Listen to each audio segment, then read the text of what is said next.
Hello everyone.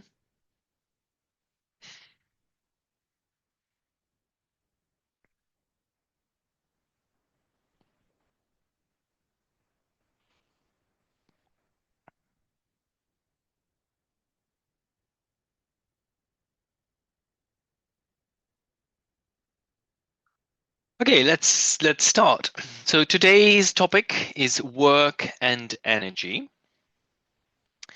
So let me share the screen.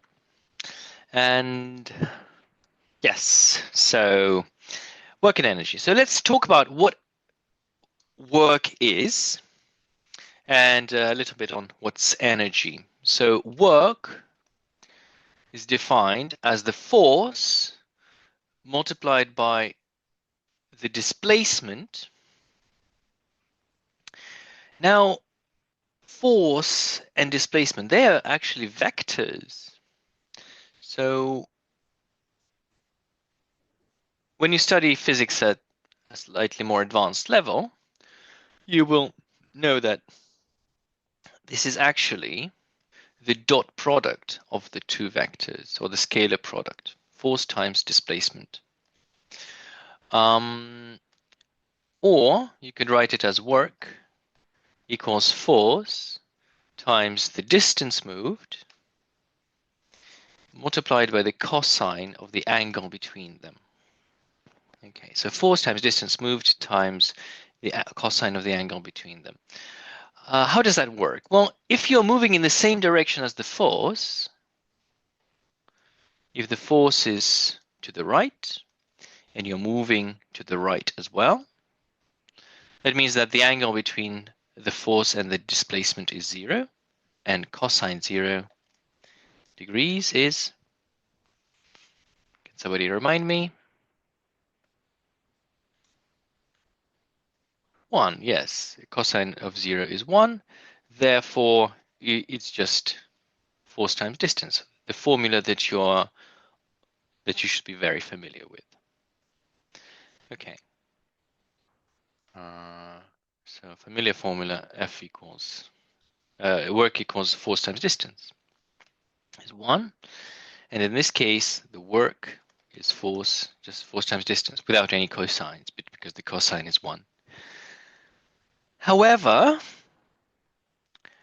we say that well, yeah, if however you are moving this way but pulling, but the force is that way, how is that possible? Well, this is the situation where you would have something like this. So you'd have a box.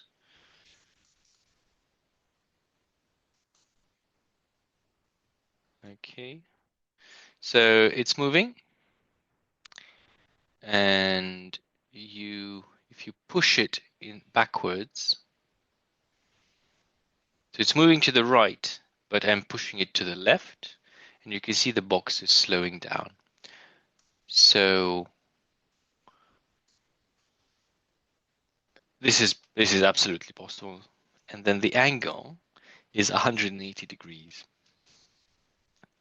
80 degrees. So work is force times distance times cosine of 180 degrees. And cosine of 180 degrees is minus 1. So it's minus force distance.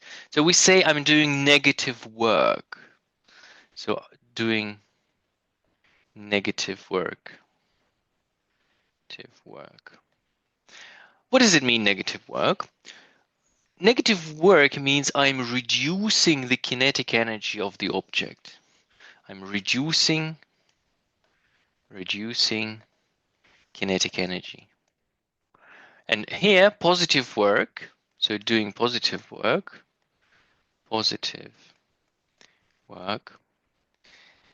which is increasing kinetic energy of the object. All right, so let's watch that again. So can I restart? Yes. So I have a box, and I'm pushing it. and it's moving to the right. So I'm doing positive work because the force and the distance is in the same direction. If I start pushing in the opposite direction, I'm reducing the kinetic energy of the box. So I'm doing negative work.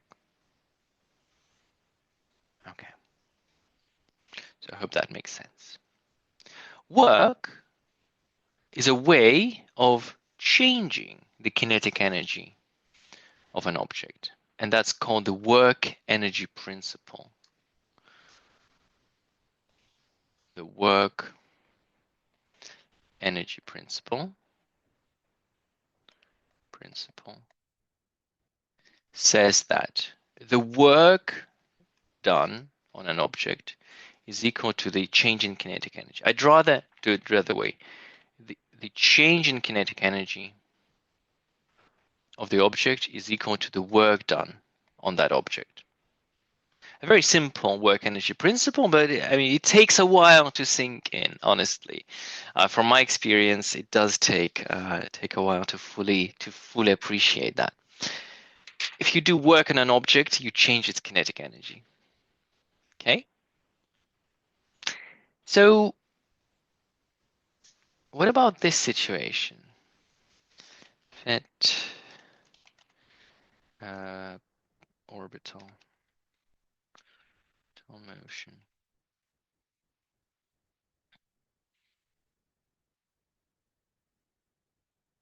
So here we have the Earth and the Sun. There's a gravitational force between the Earth and the Sun. And we know that if we we'll know that the Earth goes around the Sun. Okay, it does that in 365.25 days ish. Okay, so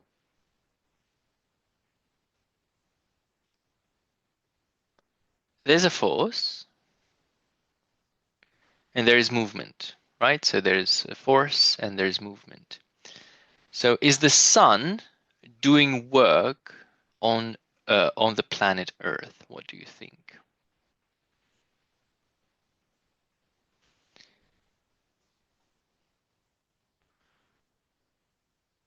The Earth is moving, the Sun is pulling the Earth. Is work being done? Okay, so let's add the velocity vector. It's 0. Why is it 0?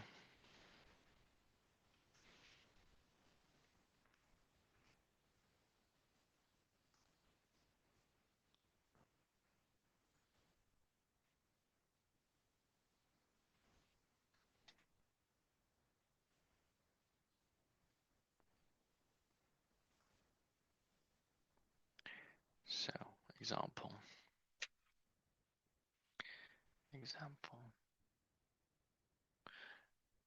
Very good. Example. Earth orbiting the Sun. Two excellent answers, three excellent answers. Daisy, yes, you're saying there's no change in kinetic energy. This Earth does not speed up and does not slow down. That tells you that the change in kinetic energy is 0. And that also means that the work done is 0. Hence, the work is 0. Now, why is the work 0? And that is James and McPorry. Apologize if I mispronounce your name. The movement. So this is the movement. This is the direction of the movement. And this is the direction of the force. And if you look at the angle, it's 90 degrees. So the work is force times displacement times cosine of 90 degrees. But cosine 90 degrees is 0. So that is 0 joules of work. So the Sun does 0 work on the Earth, just like the Earth does 0 work on the Moon. And that is why the kinetic energy does not change. The kinetic energy is constant. So in order to do work, force has to be in the direction of the movement. If the force and the movement are perpendicular, then there's no work being done. Okay, very nice. So let's look at this. Look at problem 1. A box is pushed 100 meters along the ground. Find the work done by each force. Okay, so 100 meters is the displacement. So we'll draw this, and there are actually more forces here. So there is the applied force, which is 200 newtons. Applied is 200 newtons. There's a friction force, which is 150 newtons. There is the gravitational force, the weight, the force of friction. The weight, what is the weight of the box?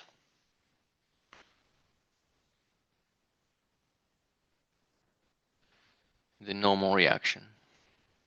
50 G, well, yes, 500. 500 newtons, and the normal reaction is also 500 newtons. Okay. And the box is moving to the right, and the displacement is 100 meters to the right. Let's calculate the work done. So part A, calculate the work done by the applied force, the easy one. The applied force, so that's the force times distance times cosine of the angle, which is 200 multiplied by S, which is 100 meters, times cosine 0 degrees. And that is 20,000 joules. The work done by the normal force is force times distance times cosine theta. So that's 500, the force, times 100, times cos 90 degrees. Yes, because there's 90 degrees here. And that is 0 joules. The work done by friction is force times distance times, okay, why am I copying this again? 150 times 100 times cos 180, and that is minus 15,000 joules. So the person is doing 20,000 joules of work, and the friction is doing minus 15,000 joules of work. And the work done by the gravitational force, work done by the gravitational force is 500 times 100 times cos 90 degrees, which is 0 joules again. So the total work is 20,000 minus 15,000, that's 5,000 joules of work. Okay, that's part B. C, find the acceleration of the box. So here we need to use the Newton's second law. So force equals mass times acceleration. So acceleration is force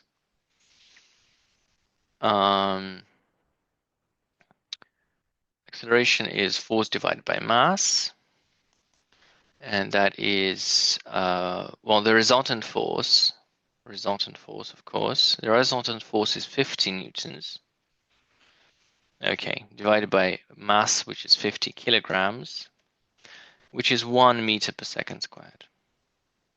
That's the acceleration of the box.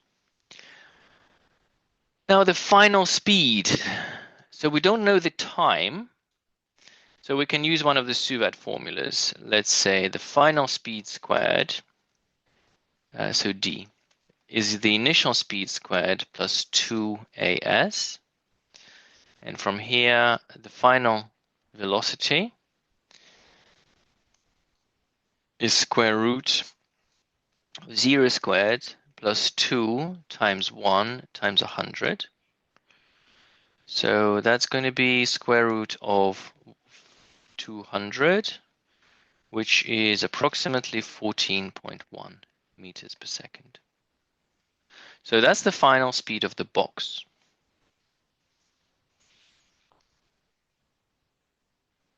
Okay. E. Does everything make sense so far? Would you like me to explain any step of my explanation, or is it do you understand everything what I've done so far? So part C and D are completely unrelated to part A and B, right? So I'm just doing two completely separate things. I'm finding the total work done on the box. So tick, that's the total work done. And then I'm finding the acceleration of the box, and I'm using suvat to calculate the final speed. All right, so I just say the final speed is the initial speed plus 2as. Yeah, all good? Silence, okay. Okay, so if I have the final speed, 14.1, so I can calculate the kinetic energy of the box at the end. So kinetic energy, as you all know, is 1/2 mv squared. And let's calculate that. So it's 1/2 multiplied by 50. There's the mass, and times v squared, which is, well, we know that v squared is 200 because how we calculated v is square root of 200. Square root of 200 is 14.1 squared. So 14.1 squared, which is actually 200. So it's going to be 50 times 200 divided by 2, which is 5,000 joules. Oh, what a coincidence. The total work done on the box is exactly equal to the kinetic energy of the box. Thus, this tells us that the work energy principle does in fact work. So the work done is equal to the change in kinetic energy. Confirmed. Confirmed. Okay. As you can see, I've used completely different laws of physics, yeah, to establish this, and yeah, it works. Nice. Let's do problem 2. A 50-kilogram box is pushed up a slope. The coefficient of friction is 0.4. What is the minimum force required?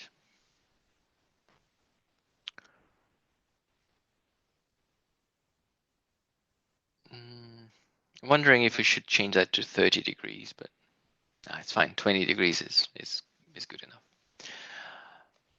Okay, so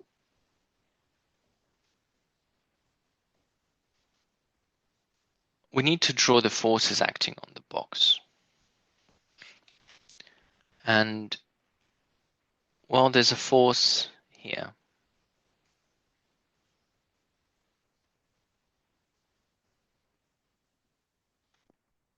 Okay, I draw them from the center because there's too many forces. So there's the pushing force.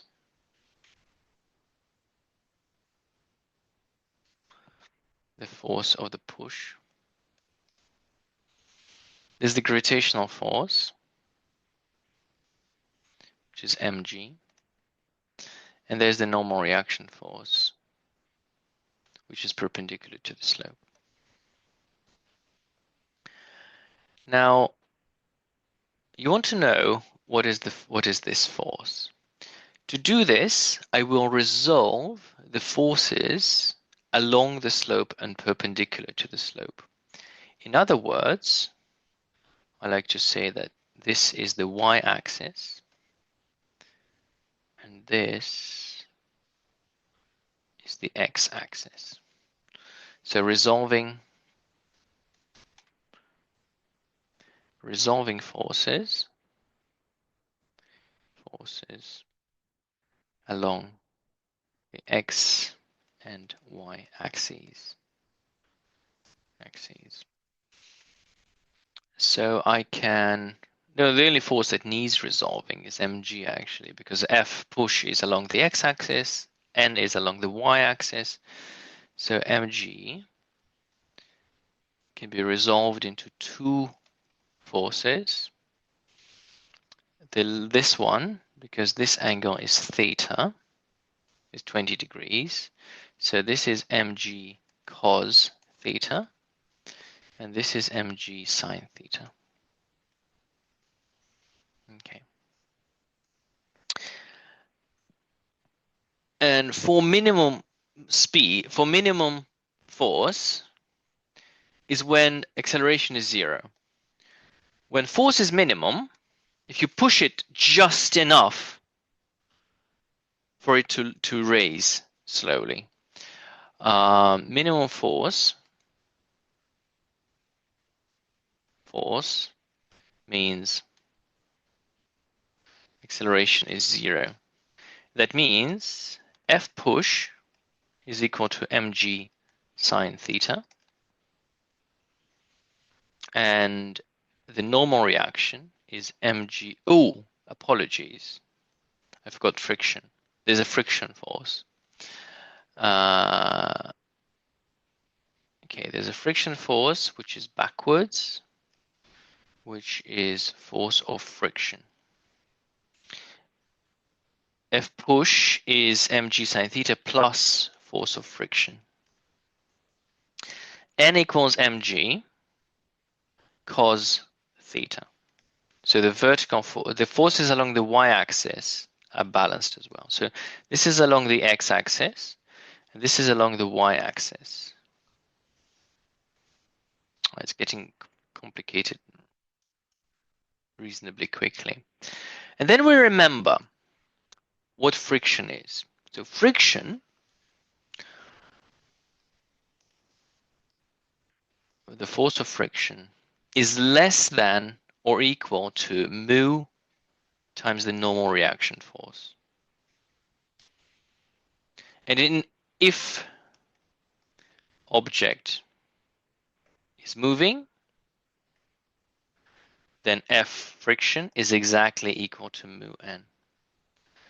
And it is moving, so we can safely say that the friction force is mu n. So we're going to write that here, mg sine theta plus mu n. But n is mg cos theta. So we can deduce that F of push is equal to mg sine theta plus mu mg cos theta. And this, you can take mg out, mg, open bracket, sine theta plus mu cos theta. That's a very typical result. That's the minimum force required to push the box upwards. What is the work done by each force? Okay. Well, to find the work done by each force, we need to find the distance moved, first of all. And for that, we need to find this distance. So if this is 3 meters, then we can calculate, the distance moved, let's call it d. D would be from the right angle triangle using trigonometry. That would be 3 divided by sine 20 degrees. Or 3 divided by sine theta. Okay, do I want to use numbers or do I want to use...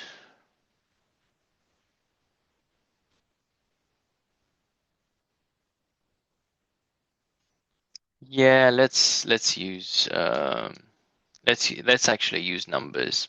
So the distance moves sine 20 degrees. And I can calculate that. 3 divided by sine 20. So 8.8 meters. So that's 8.8 meters. 8.8 meters, which makes sense. And we can calculate this force. So that is 50 times 10 times sine 20 plus 0.4, is it? Mu is 0.4, yeah.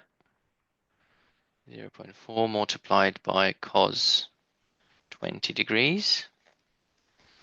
That's 500 times open bracket sine 20 minus 0.4 times, oh, it's plus 0.4 times cos 20 degrees.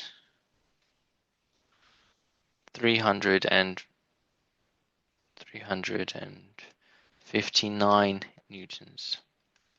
359 newtons. That's the force. Well, let's round it up to 360. Okay. I doubt that we'll get any 360 newtons.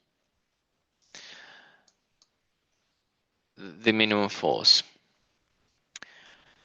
Now let's work out the other forces. So we'll need them because we want to know the all the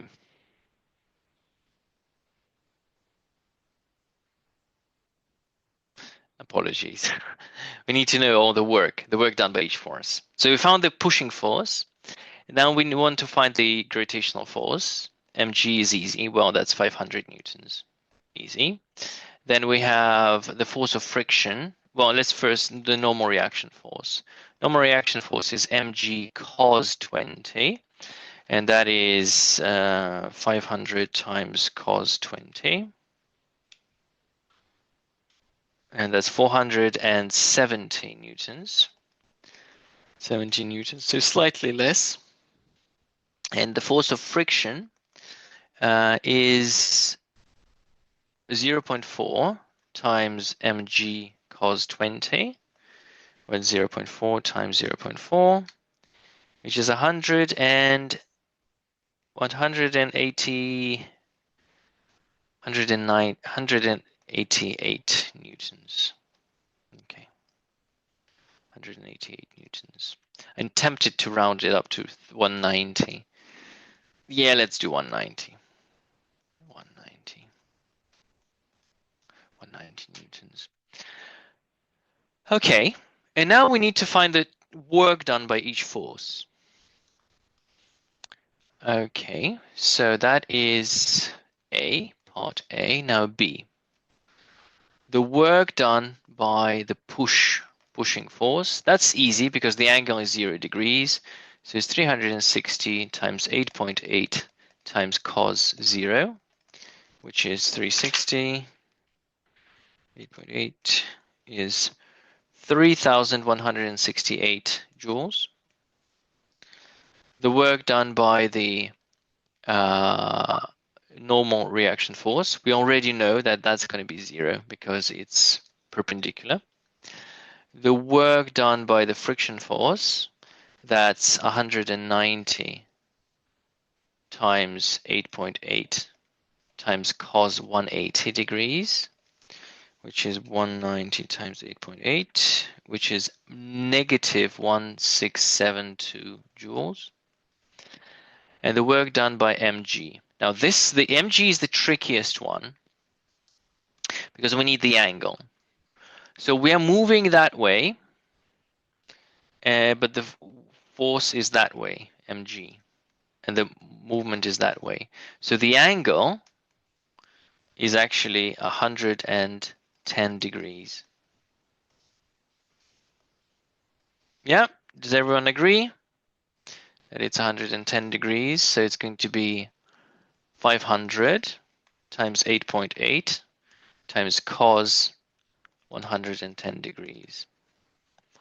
500 times 8.8 times cos 110 is negative 1,505 joules. Okay. All right, so the total work done, W total, is 3168 minus 1672 minus 1505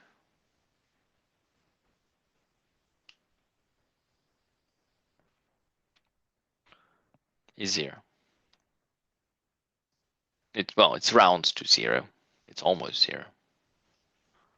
It's 9 joules, which is approximately nothing. Okay. Now, that's not what I planned.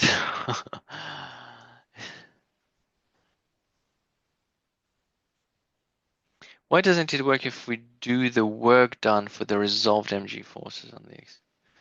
It does.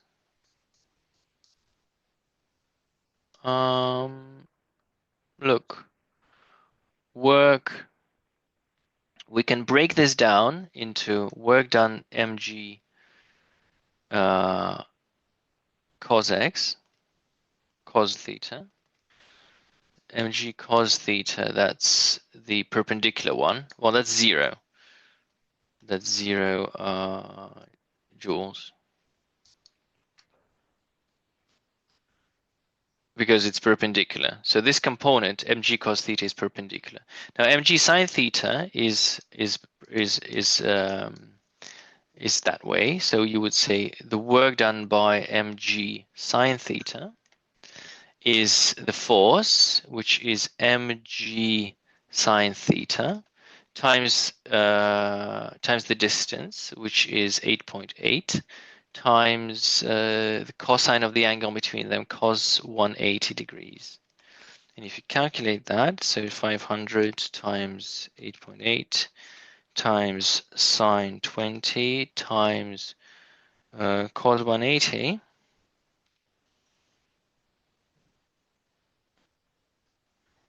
minus 1,505. Yeah.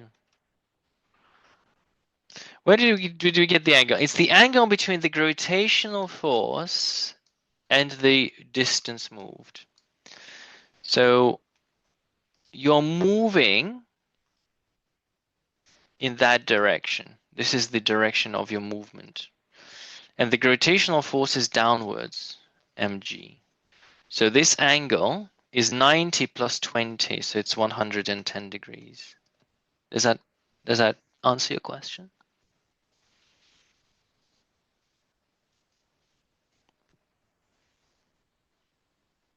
And there was another question, why does if we do them separately, if we find the work done by each component, each of these components, the work done by this component is 0 because it's perpendicular to the movement. And the work done by this component is actually minus 1,000 and 1,505. Yeah, so interestingly, yeah, the work done, but that makes perfect sense because the change in kinetic energy, we're moving at a constant speed. The change in kinetic energy is the work, which is 0 joules. That means we are constant speed, which does make sense. I hope I managed to show you energy from a different perspective, something what you are not less used to. Honestly, well, very rarely you'll need to do problems like this. This is a very specific type of problem where the purpose of this is just for you to understand conceptually that this equation, work equals force times energy, work force times distance times cosine angle. C, so the total work done is 0. D, what is the gain in gravitational potential energy? Gain in gravitational potential energy is mg change of height, which is 50 times 10 times 3 meters, which is 1,500 joules. Ooh. And remember, the work done by gravity is also 1,500 joules. So work done by gravity, well, the gain in gravitational potential energy is the negative work done by gravity. Because gravity is pulling you down. So if you're moving up, that means your gravity is doing negative work. So the gain in gravitational potential energy is a negative of the work done by gravity. That's an interesting thing to think about it, to think about. Also, if you exclude gravity from the list of forces that do work, then you can actually see that the change in GPE is the work done except gravity. Okay, gravity. It's I don't like that. Sorry. There is a wider there's a slightly wider work energy principle, which includes gravitational potential energy. So work energy principle,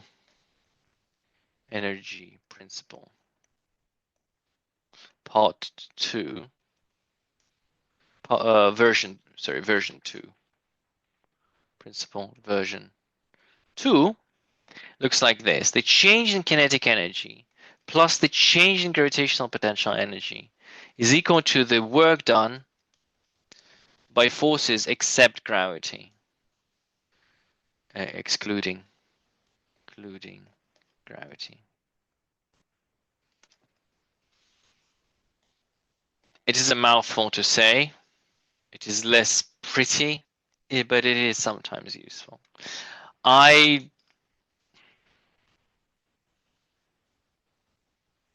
say I normally use the first one, the first version. So just work equals change in kinetic energy, which makes more sense.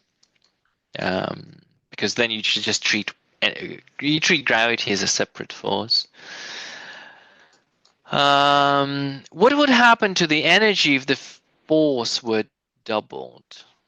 So E, force doubled. That means that the work done by the pushing force is now double that, because the force is doubled. 720 times 8.8 times cos 0. You would have 3168 times 2, which would be 6336 joules, and everything else would be the same. The normal reaction is 0. The work done by friction is still minus 1672 joules. The work done by mg equals minus 1505 joules. So the total work done would be 6336 minus 1672 minus 1505 would be 3,200 joules, roughly. The total work would be 3,200 joules. That means that the box would gain 3,200 joules of kinetic energy.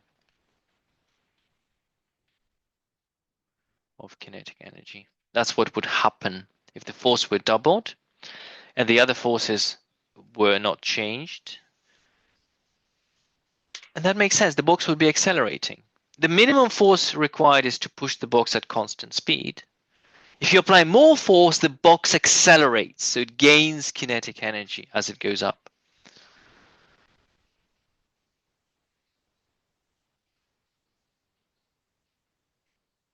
Why is the total work done 0 if friction work and energy work together don't equal work?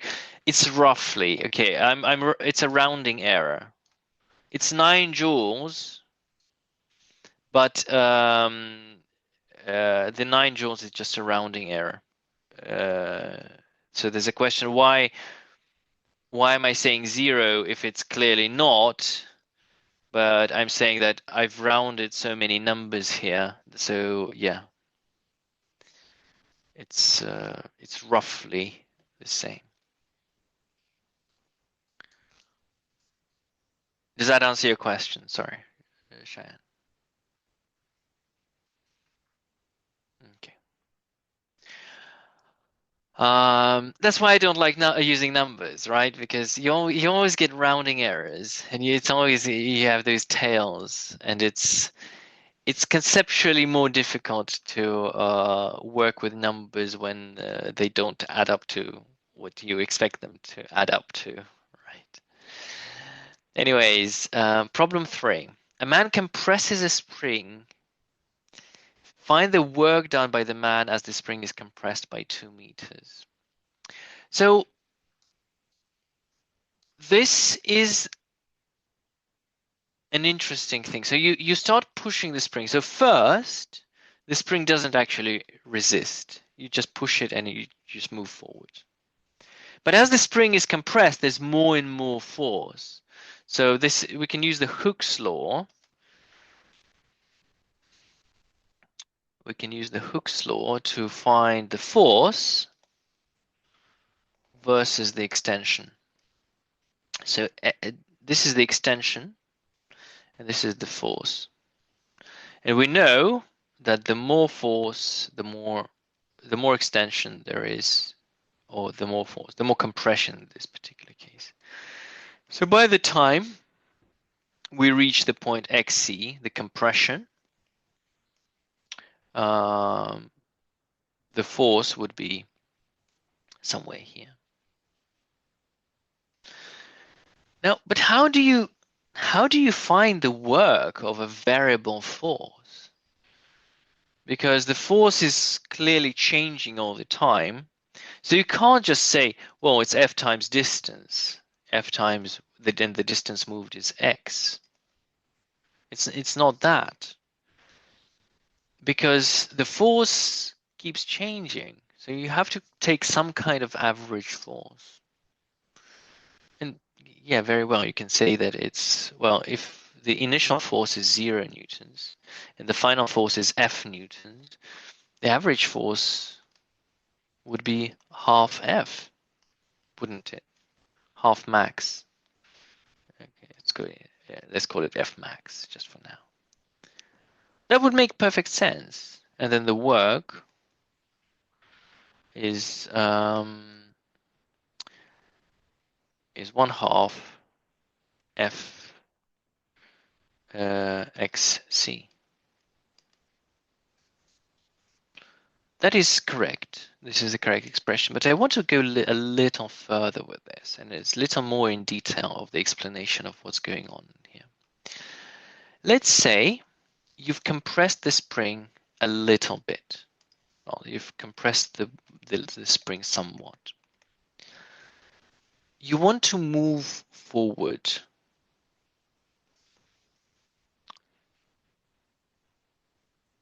And you compress the spring by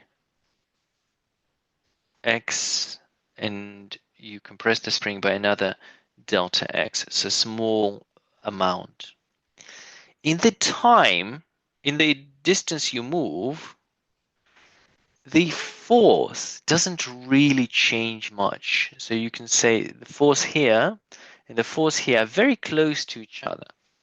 So you can assume that the force is constant. In that short distance that you have moved, the force can be assumed to be constant, even though it is increasing. If delta X is small, you can assume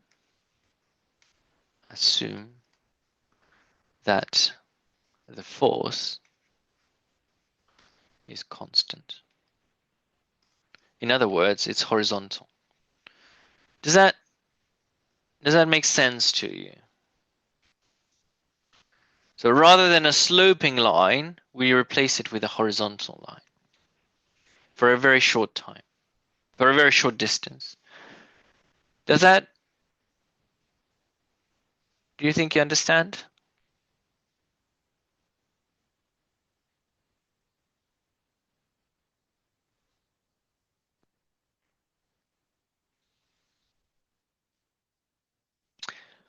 And because we start with 0 and we end with F max, we can assume that it is half F max.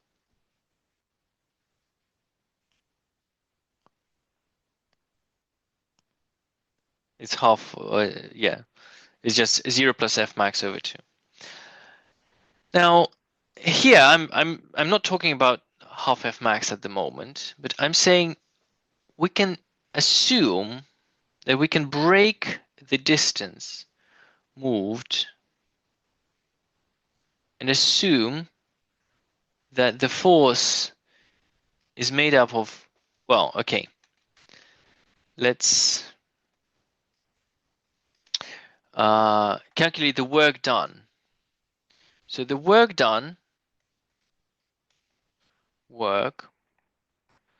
is force, which is F, which doesn't change in this short period, is force, times the distance moved, which is delta x. So which is also the area of the column. Now, a little while later on, I can assume that the force has jumped up slightly. Now it's a different constant force, and the work done is the area of this column, and then etc. And basically, you can, if you replace the force by a stepwise function, the total area of the columns is the work done. So work is the total area of columns. Okay. Riemann sums. Riemann sums.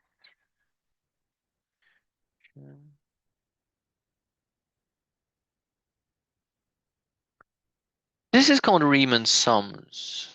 So let's say f of x equals 0.2x.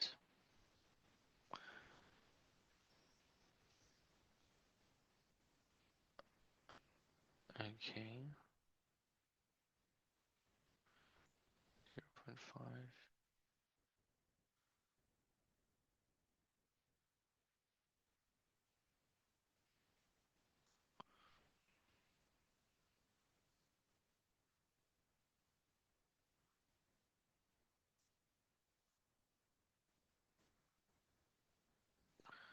So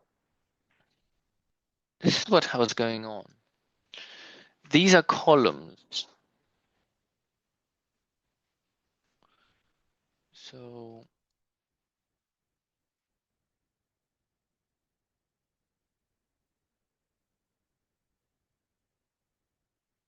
this is the force, and this is the distance moved. So for this short time, we can assume that the force is constant, but the work done is the area of this column. Then it's the area of this, the area of this, the area of this, the area of this. So clearly, the work done is the total area of all the columns. Work is the total area of all the columns. And what we then do is we increase the number of columns. As we increase the number of columns, the area of the columns gets closer and closer to the area of the under the graph. So with 100 intervals, it's barely distinguishable. The area under the curve is pretty much the same as the area, the total area of all the columns. So in other words, work is the area under the graph. Okay, it's a maybe not a very significant, maybe something, maybe you expected something more grand, but this is a profound result. That work done is the area under the force distance graph. So work, conclusion. Work is the area under the force distance graph. And if you know, well, it's a triangle, and the area of a triangle is 1/2 base times height. So area is 1/2 base times height.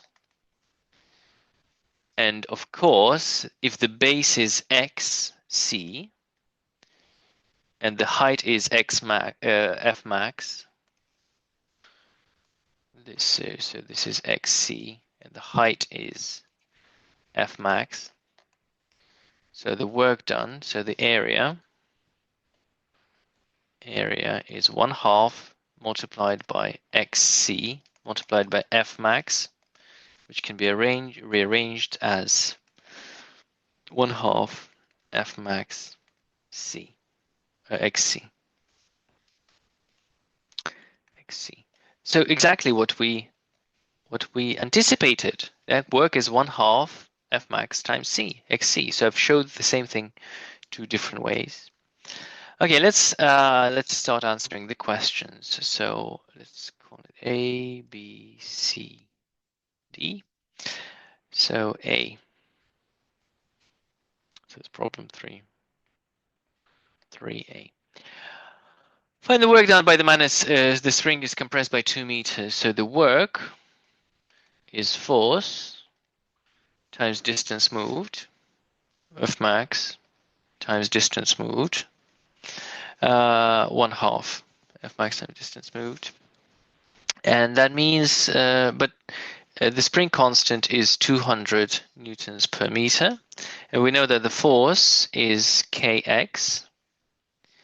And we can say 1/2 Kxc times xc, which is 1/2 Kxc squared, which is 1/2 times 200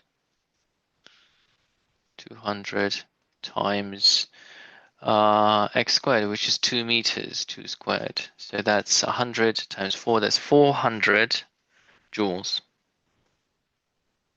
400 joules. B. Find the elastic potential energy stored in the spring. Well, it's the same. So elastic potential energy is 1/2 Kx squared, which is exactly the same what we've just done, 400 joules. C. The man, 60 kilograms, then gets on a skateboard. All right, so the spring is compressed. He stands against the spring, and he releases the spring, and the spring pushes him forward. Okay? And that means we have a conversion from elastic potential energy to kinetic energy. So kinetic energy is equal to the elastic potential energy that is stored in the spring, which is 400 joules. And the speed, well, we have kinetic energy is 1/2 mv squared. So v is equal to square root of 2 times kinetic energy. divided by m. So that is 2 times 400 divided by 60. So that is approximately square root. Oh, that's not square root of 800 divided by 60. 3.6, 3.7 meters per second. That's how fast the person would be propelled. So basically, you get on a skateboard, the spring pushes you, and energy. Okay. The skateboard experiences a friction of 10 newtons. How far can the skateboard roll? So there's a skateboard and a man on the skateboard, and he's traveling at 3.7 meters a second. And because of the energy stored in the spring. Now, as he rolls along the ground, there's work done by friction. So the friction is doing work. Friction is doing work. So the change in kinetic energy, we can show that other forces are not doing any work. So change in kinetic energy is the work done by friction. So change in kinetic energy is the work, so it's the force of friction multiplied by the distance moved.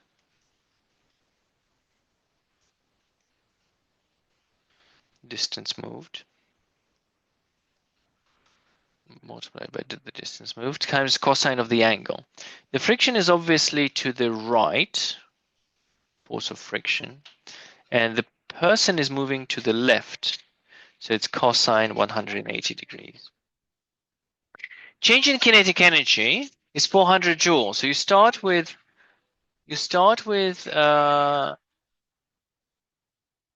400 joules of energy. You end up with 0 joules of energy. That means your change in kinetic energy is minus 400 joules. Force of friction is 10 newtons. The distance is unknown, and cosine 180 is minus 1. So in other words, you can work out from here that D is minus 400 divided by minus 10, which is 40 meters.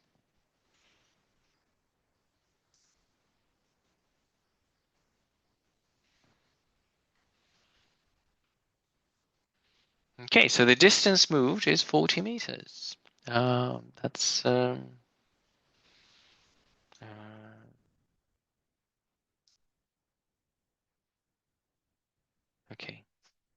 I hope that makes sense. So you have kinetic energy, and friction does work to reduce that. The friction wants to reduce your kinetic energy. So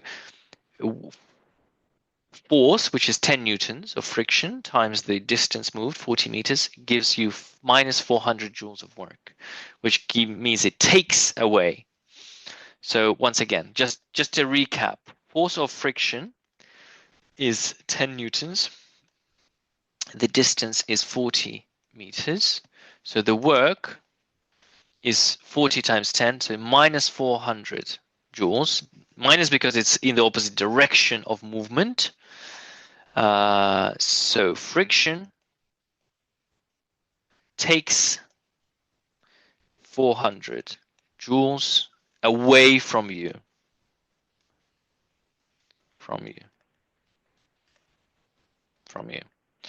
And that goes into heat, of course. That 400 joules goes into heating. Heating of the wheels, of the air, or whatever can be heated.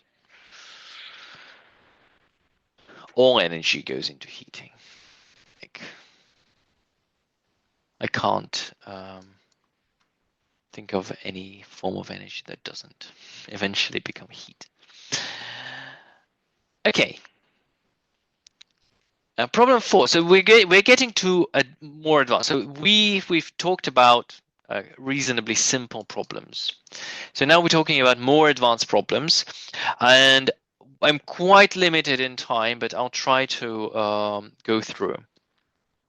So this is a pendulum. So it's called a ballistic pendulum. Ballistic pendulum.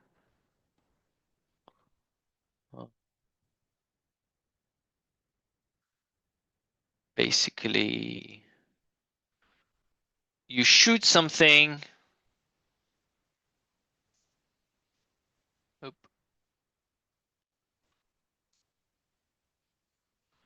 image.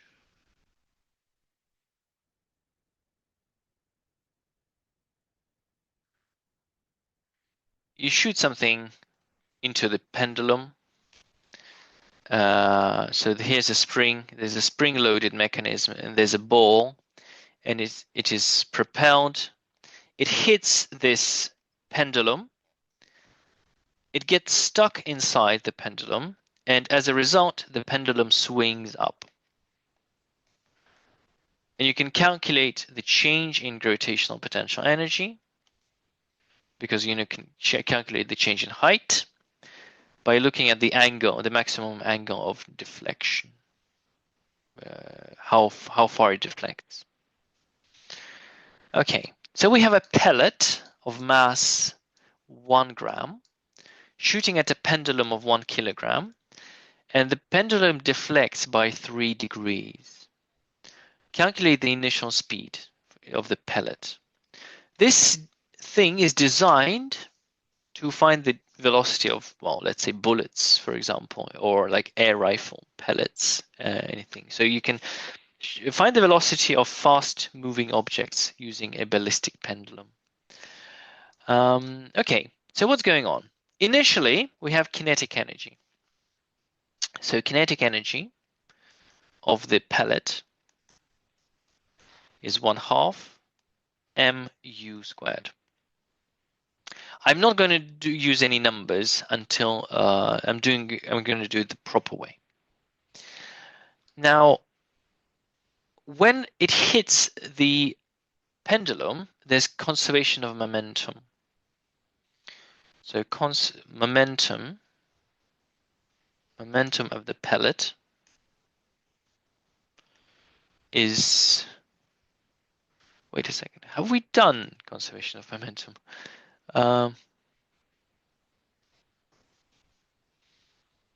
There's just a moment of madness. Have we done conservation of momentum?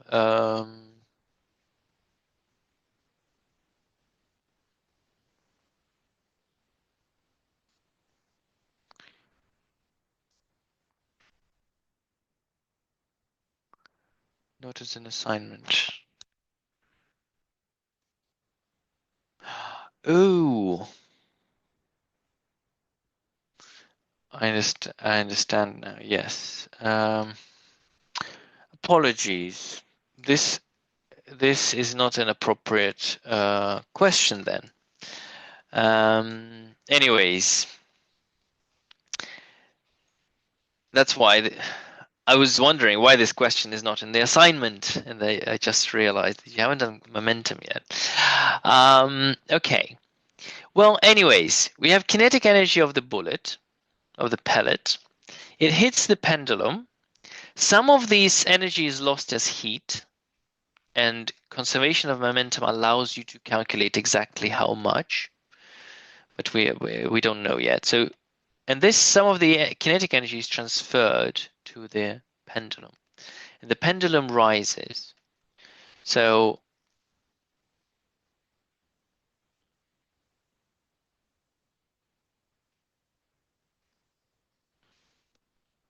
pendulum shoots a pellet at a pendulum. Find the initial speed. Let's make this change the question. Find the speed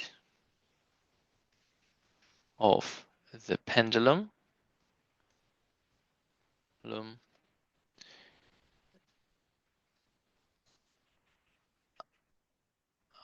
after impact,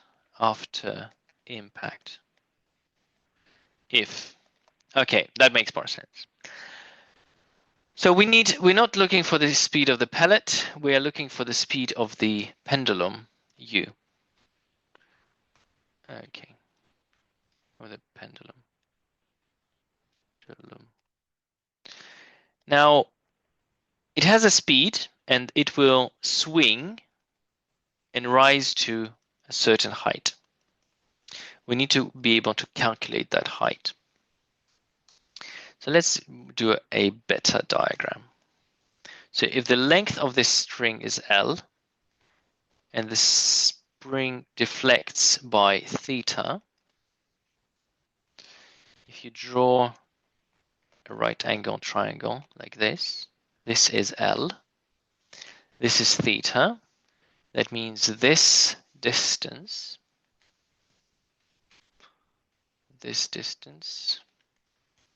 is L cos theta.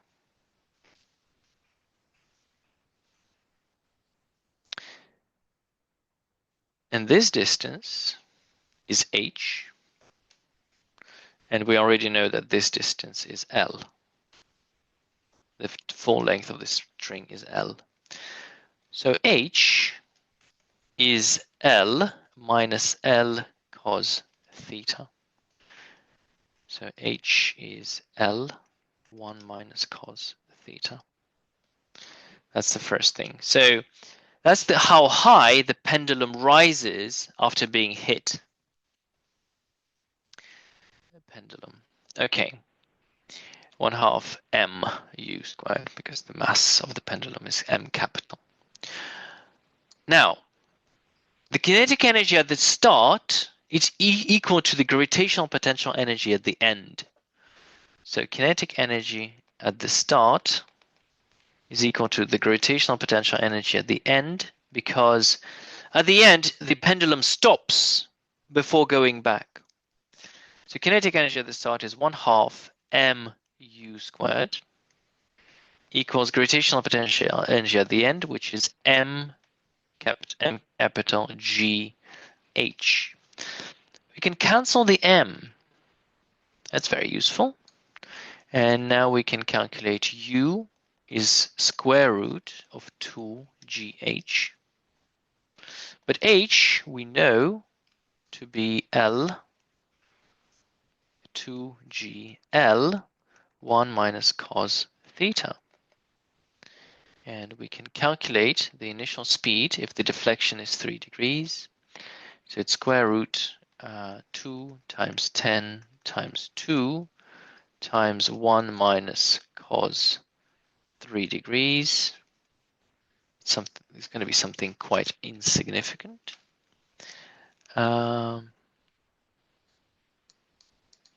So it's square root of 40 times 1 minus cos 3 degrees, 0.23 meters per second.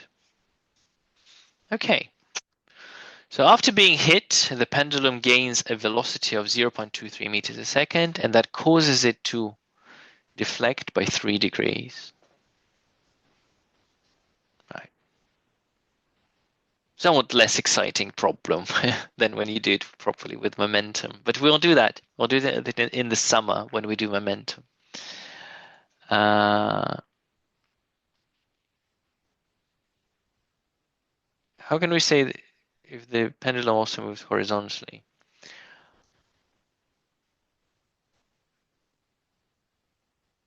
Well, energy is conserved. So you have kinetic energy going into gravitational potential. It doesn't matter that it moves horizontally. So there's a question, how can we say that kinetic is transferred to gravitational potential? So you have at this position, you have kinetic energy is whatever the kinetic energy was. Well, 0.23 0.23 squared times 0.5 is 0.0026, so 0.026 joules of kinetic energy. And gravitational potential energy we can assume to be 0 joule. Once it reaches the top point, the kinetic energy is 0, but because energy is conserved, gravitational potential energy must be 0.026 joules. That's why we can equate the kinetic energy at the start and gravitational potential energy at the end. Does that answer your question?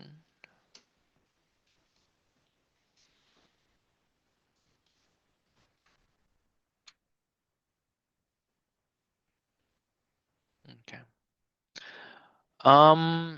Yeah, I mean, if you fit energy circus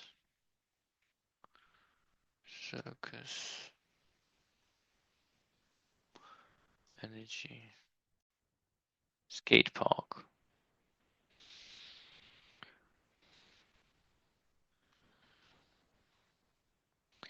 So if you take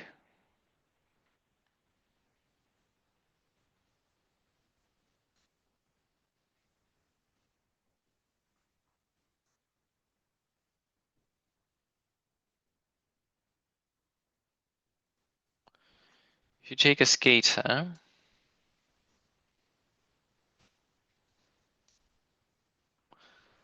right, and you look at the energy. So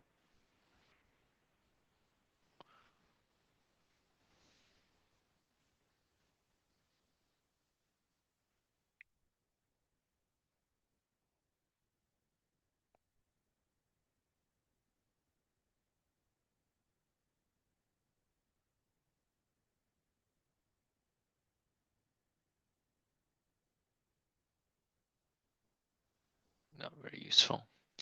So what you can see here is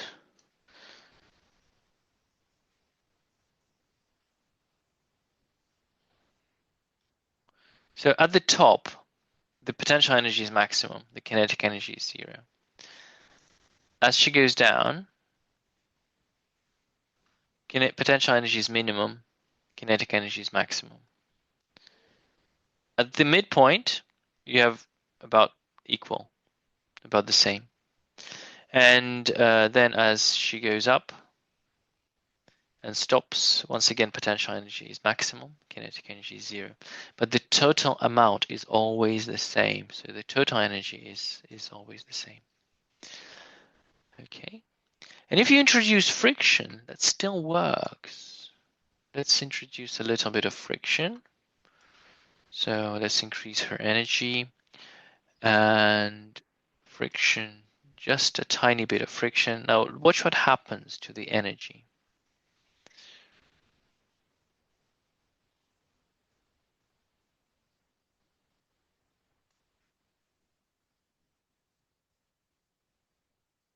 She swings less and less, adding a little bit more friction. And you can see that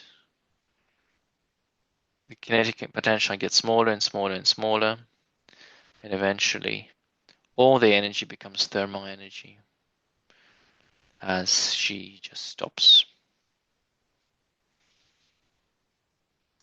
Okay. So that's that. Now, that's a very easy question if you don't consider the part 2. So part 2 is a very difficult question, but you once again need the conservation of momentum. Okay, so I'll talk a little bit about it. So what's the final? So you have a ball rolling down a ramp of no friction. So no friction. And the ball rolls down the ramp, and then it will continue traveling with the speed v. So at the top, the kinetic energy is 0.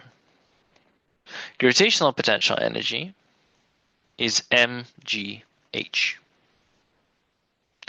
At the bottom, kinetic energy is 1/2 mv squared, but gravitational potential energy is 0.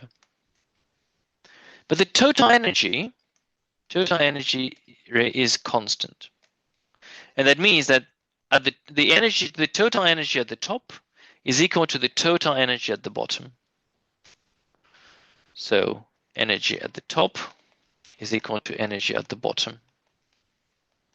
But the only energy at the top is mgh, and the only energy at the bottom is 1/2 mv squared. V squared. M cancels, and you can calculate V equals 2gh, and then square root.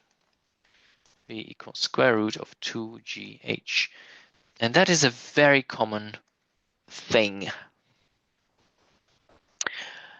Now, the next question is, what would happen if the ramp was not fixed, if the ramp was allowed to move along? Well, because if the ramp was not fixed, so that's A, B. B, what if the ramp was not fixed? So B. If the ramp was not fixed, that means there's a force, there's a normal reaction force, which pushes the ball this way and pushes the ramp to the left. So the ramp would accelerate to the right. Ramp would accelerate the right, left. And it will gain kinetic energy. So at the beginning, you have at the top is mgh still. Energy at the bottom would consist of two parts. Is 1/2 mv squared is the speed of the ball, plus 1/2 m, let's call it u squared, which is the kinetic energy of the ramp. That's kinetic energy of the ball, and this is the kinetic energy of the ramp. So you could, if you knew how fast the ramp moved to the left, you could work out how fast the ball would move to the right. Yeah, so it's quite an interesting one. And finally, this question, a ball falls onto a spring. Find the maximum speed of the ball. So the ball, 200 grams, falls onto a spring. So you have a conservation of energy. So at the top, you have gravitational potential energy is equal to mgh. At the point where the speed is maximum,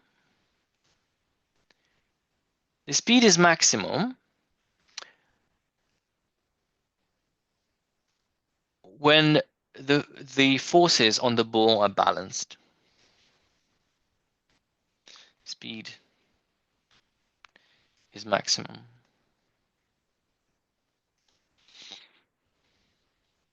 when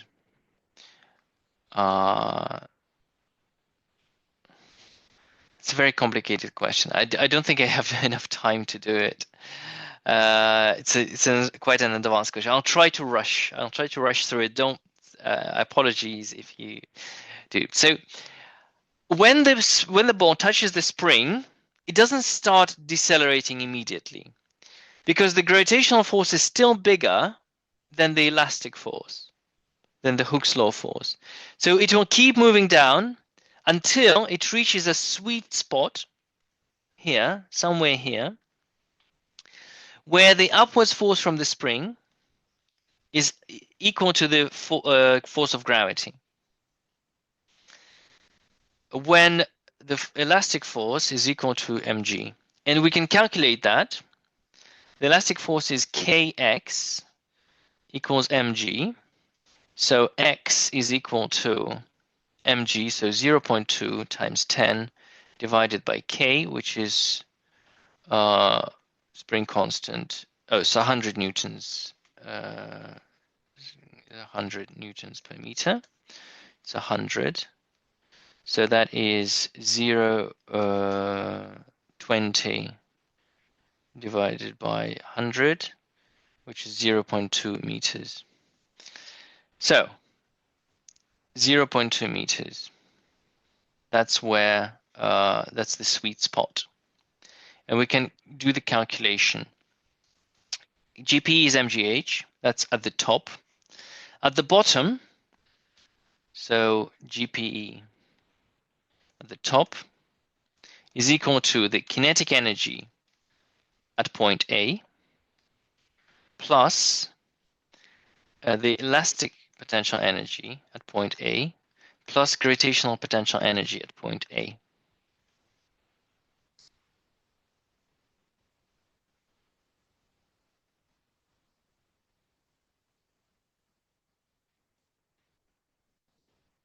Zero point 0.02. Wait.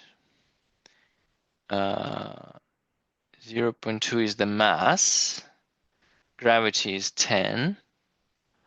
And it's 100. So 0.2 times 10 times 10. Yes, you are correct. 0.02. 0.02 meters. Okay, that's a bit too small, but okay. All right. Yeah, sorry. 0.02 meters. Okay, good. Slightly underwhelming, but okay. Gravitational potential energy at the top is mgh. mgh equal to kinetic energy at point A, which is 1/2 mv squared, plus elastic potential energy is 1/2 kx squared, plus gravitational potential energy at point A, which is mgha. It's a different height, which is, well, ha. Okay, and from here, all you need to do is to work out v. So v is question mark from here. Now, where the ball stops, the ball stops when the kinetic energy is 0. Ball stops when kinetic energy is 0. And that means you have gravitational potential energy at the top is equal to, so let's say the ball stops at point B just before going back up, and it would be elastic potential energy at point B plus gravitational potential energy at point B. And that's mgh equals 1/2 m x squared plus xb squared, the new extension, and GPEB, which is mghb. And you can, well, you need to realize that HB is actually